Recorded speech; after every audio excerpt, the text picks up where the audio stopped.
اللہ رب العالمین کو پسند نہیں ہے کہ کوئی بندہ کسی عمل کو کرے اور بعد میں اس کو چھوڑ دے. اسی طرح دین کو قبول کرے پھر آہستہ آہستہ اس کے اندر کمزوری اس کے اندر آنا شروع ہو جائے. یہ بات اللہ رب العالمین کو پسند نہیں. اللہ چاہتے ہیں کہ استقامت پیدا ہو، بندہ جو ہے وہ اپنے دین کے اندر مضبوط ہو، ہمیشہ عمل کرنے کا اس کے اندر جذبہ باقی اور قائم رہے. اللہ رب العالمین قرآن پاک کے اندر یہ فرماتے ہیں ان الذین قالوا ربنا اللہ ثم استقاموا، بے شک وہ لوگ جنہوں نے یہ کہا کہ ہمارا رب اللہ ہے پھر اس کے اوپر ڈٹ گئے. فلا خوف علیہم ولا هم یحزنون، کل قیامت کے دن نہ ان کے اوپر کوئی خوف ہوگا اور نہ وہ جو کہ پچھلی زندگی دنیا کے اندر گزار کے گئے ہیں اس کی وجہ سے کوئی غم ان کے اندر ہوگا کہ ہم ساری زندگی کیا کرتے رہے، ہمیں تو کل قیامت کے دن کچھ بھی نہیں، جس کا ہم سنتے تھے پڑھتے تھے اس کا بھی ہمیں کچھ بھی نہیں مل رہا، تو کوئی غم نہیں ہوگا بلکہ وہ اس کے اوپر خوش ہوں گے. اور دوسری جگہ پہ فرمایا ان الذین قالوا ربنا اللہ ثم استقاموا، بے شک وہ لوگ جنہوں نے یہ کہا کہ ہمارا رب اللہ ہے پھر اس کے اوپر ڈٹ کے تتنزل علیہم الملائکہ، فرشتے ان کے اوپر اترتے ہیں یہ پیغام لے کر اللہ تخافوا ولا تحزنوا، نہ تم نے خوف کھانا ہے اور نہ تمہیں غم ہونا چاہیے.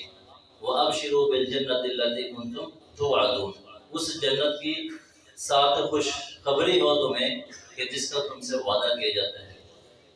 آگے فرشتے کہتے ہیں نحن اولیاؤکم فی الحیات الدنیا وفی الآخرہ، ان بندوں سے ان لوگوں سے کہ جو اللہ کو مان کر اس کے اوپر ثابت قدم رہے ہیں، تو فرشتے یہ کہتے ہیں کہ ہم تمہارے دوست ہیں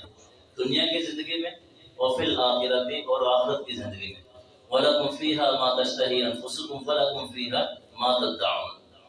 تمہارے لیے اس میں اس جنت میں وہ کچھ ہوگا جو تمہارے نفس خواہش کریں گے، جو چاہیں گے،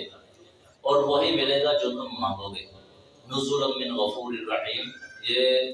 غفور الرحیم جو کہ بے حد بخشنے والا بے حد رحم کرنے والا اس کی طرف سے مہمان نوازی ہے. تو استقامت تو اس طرح کی ہو کہ اللہ رب العالمین نے جس کا ذکر قرآن پاک کے اندر کیا ہے. موسیٰ علیہ السلام کے جادوگروں کا جو مقابلہ ہوا تھا اور جادوگر ایمان لے کر آئے تھے، اتنا ایمان اللہ کو جو ہے وہ ان کا پسند ہے کہ قرآن پاک کے اندر کئی جگہ پر اللہ نے اس واقعے کو ذکر کیا ہے. موسیٰ علیہ السلام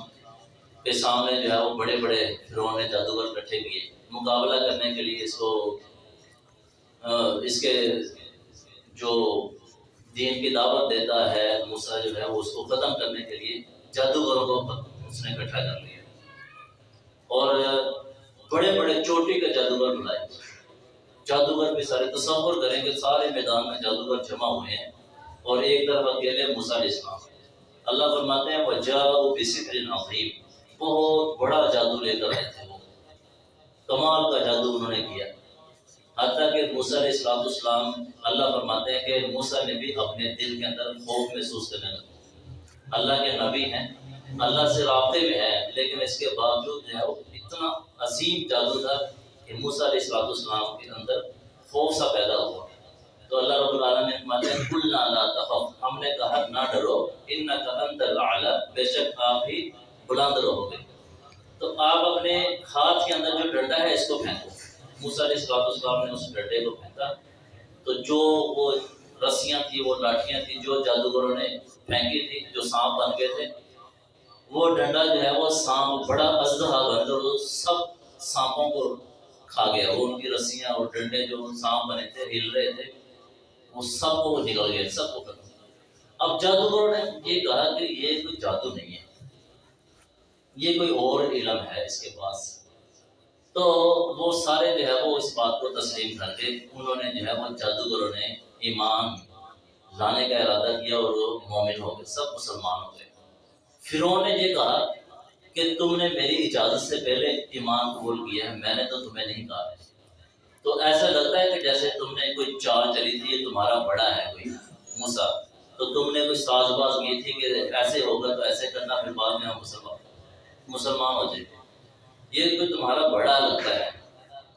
اب میں کیا کر لأقطعن أيديكم وأرجلكم من خلاف، دایاں ہاتھ اور بائیں ٹانگ تمہاری کاٹ دوں گا، بایاں پاؤں اور دایاں بازو جو میں تمہارا کاٹ دوں گا، برخلاف کاٹوں گا کہ تم کسی کام کے نہ رہو گے۔ اور وَسَلِّبَنَّكُمْ فِي جُذُوعِ النَّخْلِ،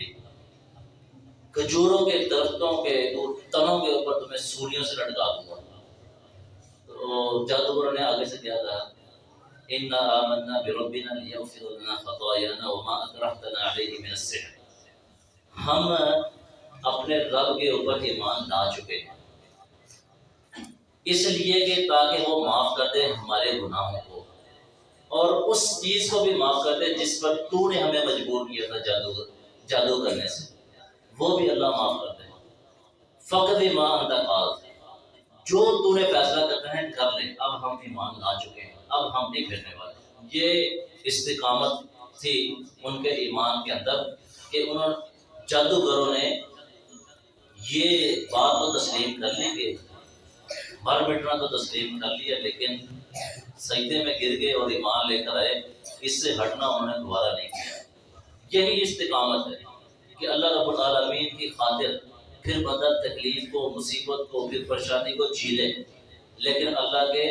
دین سے پیچھے نہ ہٹے۔ یہ اللہ رب العالمین کے ہاں بہت ہی پسندیدہ عمل ہے۔ یہ صحابہ کرام کے اندر تو بہت ہے، یہ ابوبکر، عمر، عثمان، علی رضی اللہ عنہم اجمعین، اور اس کے علاوہ جو دوسرے اشرا مبشرہ ہیں، یہ خلفائے راشدین ہیں۔ نام لینا تو ایک بڑا آسان ہے، لیکن جس قدر انہوں نے مصیبتیں اور تکلیفیں برداشت کی ہیں، یہ ہم تصور، اگر ہم میں سے کسی ایک کے پاس آ جائے، ایک منٹ بھی نہ لگے تو ہم فوراً اسلام سے بھاگ دستبردار ہو جائیں، لیکن جتنی انہوں نے تکلیفیں برداشت کی۔ سعد بن ابی وقاص رضی اللہ تعالیٰ عنہ کا واقعہ ہے، ماں نے یہ کہا کہ میں نہ کھاؤں گی کچھ اور نہ ہی پیوں گی اور نہ کنگھی کروں گی، حتیٰ کہ تو اپنے اس دین سے باز آ جائے، اس محمد کا پیچھا چھوڑ دے صلی اللہ علیہ وسلم۔ تو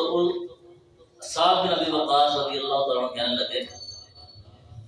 یا امہ لو کانت لکی میت نفس فخرجت نفسا ما ترکت دینی حاضر ان شئت فکلی و ان شئت فلا تاکلی۔ اے میری اماں، اگر تیری 100 جانیں بھی ہوں، تجھ جیسی 100 مائیں ہوں، اور ساری ایک ایک کر کے سب کی جان میرے سامنے نکل جائے، سب مر جائیں، تو میں اس دین کو نہیں چھوڑوں گا۔ اگر تو چاہتی ہے تو کھا لے، اگر نہیں چاہتی تو نہ کھا،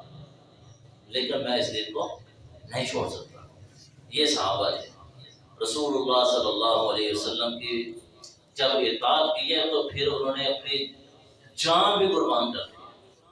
لیکن انہوں نے یہ نہیں کہا کہ اب اس نبی کو چھوڑیں گے۔ مقداد بن اسود رضی اللہ تعالیٰ عنہ نے بدر کے دن کہہ دیا تھا نبی علیہ السلام سے کہ ہم اس طرح نہیں ہیں کہ جیسے موسیٰ علیہ السلام کے ساتھ جو ہے وہ لوگ گئے تھے جنہوں نے جو ہے وہ جہاد کرنے سے انکار کر دیا تھا، تو ہم ایسے نہیں ہیں، ہم آپ کو نہیں چھوڑیں گے، ہم آپ کا ساتھ دیں گے۔ رسول اللہ صلی اللہ علیہ وسلم کو صحابہ نے پورا اعتماد دیا کہ ہم آپ سے پیچھے ہٹنے والے نہیں ہیں۔ یہ وہ لوگ تھے کہ جن کی باتیں جو ہے وہ اللہ رب العالمین نے قرآن پاک کے اندر ذکر کی ہیں، ان کے دلوں کے اندر بہت ہی سخت قسم کا ایمان بیٹھ گیا تھا کہ ایمان کے پہاڑ تھے وہ، پھر جو ہے وہ پیچھے نہیں ہٹے۔ جہاں پر بھی جو ہے وہ جو تکلیف ہجرت کرنی پڑی، گھر بار چھوڑنا پڑا، لوگوں سے مارے کھانی پڑی، گالیاں اور بہت بری بری جو ہے وہ باتیں سننی پڑی، تکلیف دہ باتوں کا سامنا کیا، لیکن جو ہے وہ اس دین کو نہیں چھوڑا، اپنے دین کو لے کر جو ہے وہ گھر بار کو چھوڑا۔ اور صحابہ کاف جس کا واقعہ جو ہے وہ سورۃ کاف میں موجود ہے، اب یہ پڑھ لیں تو دیکھیں کہ وہ 6-7 نوجوان تھے، انہوں نے کہا کہ بھئی اس جگہ میں جو ہے وہ رہنے سے ہم اپنے دین کے اوپر جو ہے وہ نہیں جا سکتے رہ کر، تو لہذا ادھر سے نکلتے ہیں، اپنے دین کو لے کر وہ نکلے۔ اللہ نے ان کو غار کے اندر بنا دی، 309 سال وہاں پہ سلایا، اپنے ایمان کو لے کر چلے تھے۔ اللہ نے قیامت تک کے لیے جو ہے وہ ان کا واقعہ قرآن مجید کے اندر نازل کر دیا کہ یہ چیز اللہ کو پسند ہے کہ جو اپنے ایمان کو بچاتے ہیں، اپنے ایمان کے اوپر قائم رہتے ہیں۔ رسول اللہ صلی اللہ علیہ وسلم سے سفیان بن عبداللہ ثقفی صحابی ہیں، انہوں نے پوچھا اللہ کے رسول مجھے کوئی ایسا عمل بتائیں اسلام کے اندر میں آپ کے بعد پھر کسی کا محتاج نہ ہوں، کوئی ایسی بات بتائیں۔ تو میں قل آمنت باللہ ثم استقم، کہہ کہ میں اللہ کے اوپر ایمان لایا پھر اس کے اوپر ڈٹ جا، کاربند رہے اس کے اوپر، بس یہی ہے۔ تو میرے محترم عزیز بھائیوں، رسول اللہ صلی اللہ علیہ وسلم کی احادیث سے بھی یہ بات ہمیں ملتی ہے۔ کئی حدیث میں نبی علیہ السلام نے فرمایا احب الاعمال الی اللہ ما داوم علیہ صاحب، اللہ کو سب سے زیادہ پسند عمل وہ لگتا ہے کہ جس کو بندہ ہمیشہ کرے۔ ایک عمل ہے بالفرض روزانہ بندہ فجر کی نماز کے بعد جو ہے وہ 10 منٹ اپنی جگہ پہ بیٹھتا ہے اور روزانہ کرتا ہے، مسلسل لگاتار وہ کرتا ہے عمل، یہ اللہ کو عمل بہت پسند ہے کہ کوئی ایک بندہ جو ہے وہ فجر کی نماز کے بعد بیٹھے مسجد کے اندر تو اشراق پڑھ کے جائے، 2-4 دن بیٹھے پھر کرے ہی نہ۔ اس سے زیادہ پسند ہے کہ اللہ کو کوئی بندہ 5 منٹ چاہے بیٹھ جائے لیکن روزانہ مسلسل وہ کام کرے، استقامت کے ساتھ وہ کام کرے، یہ اللہ کو سب سے زیادہ پسندیدہ عمل ہے۔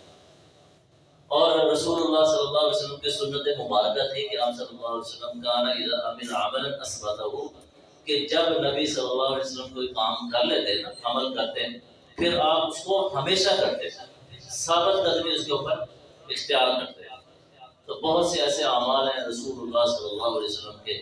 ملتے ہیں کہ نبی صلی اللہ علیہ وسلم نے اس عمل کو کیا ہے، یہاں تک کہ دنیا سے چلے گئے ہیں، آپ نے اس عمل کو چھوڑا نہیں ہے۔ بہت ساری ایسی احادیث موجود ہیں کہ آپ نے یہ کام کیا اور آپ مسلسل اس کو کرتے رہے یہاں تک کہ دنیا سے چلے گئے۔